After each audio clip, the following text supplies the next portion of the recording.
இன்னைக்கு டே காலையில் 5 மணிக்கெல்லாம் ஸ்டார்ட் ஆயிடுச்சு. காலையிலே வடபழனி முருகன் கோவிலுக்கு போயிட்டு வீட்டுக்கு வந்தாச்சு. வந்துட்டு கொஞ்ச நேரம் ரிலாக்ஸ் பண்ணிட்டு அதுக்கப்புறமா சண்டேனால திரும்ப போய் நான்வெஜ் எடுத்துட்டு வந்தோம். இன்னைக்கு காடையும் சிக்கனும் தான் வாங்கிட்டு வந்திருந்தோம். சிக்கனை குழம்பு வச்சுட்டு காடையை அப்படியே ஃப்ரை பண்ணிட்டேன். காடை ஃப்ரை பண்ணுறதுக்கு மிக்சிங் பவுலில் கார்ன்ஃப்ளவர், சிக்கன் மசாலா, இஞ்சி பூண்டு பேஸ்ட்டு, 1 டீஸ்பூன் அளவுக்கு ஆயில், கொஞ்சமாக தண்ணி சேர்த்து மிக்ஸ் பண்ணிட்டேன். கூடவே ஒரு அரை எலுமிச்சம்பழம் பிழிஞ்சு விட்டுக்கோங்க.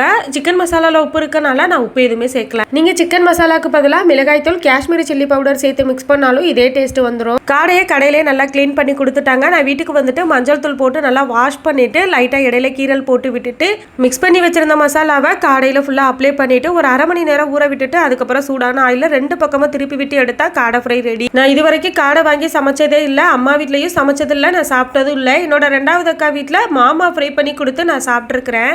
நான் ஃபர்ஸ்ட் டைம் செஞ்சனால என்னோட அக்கா கிட்ட கால் பண்ணி கேட்டுட்டு அவங்க சொன்ன ரேஷியோ படி தான் செஞ்சிருந்தேன். டேஸ்ட் சூப்பராக வந்திருந்தது. என் ஹஸ்பண்டும் லைக் பண்ணி சாப்பிட்டாங்க.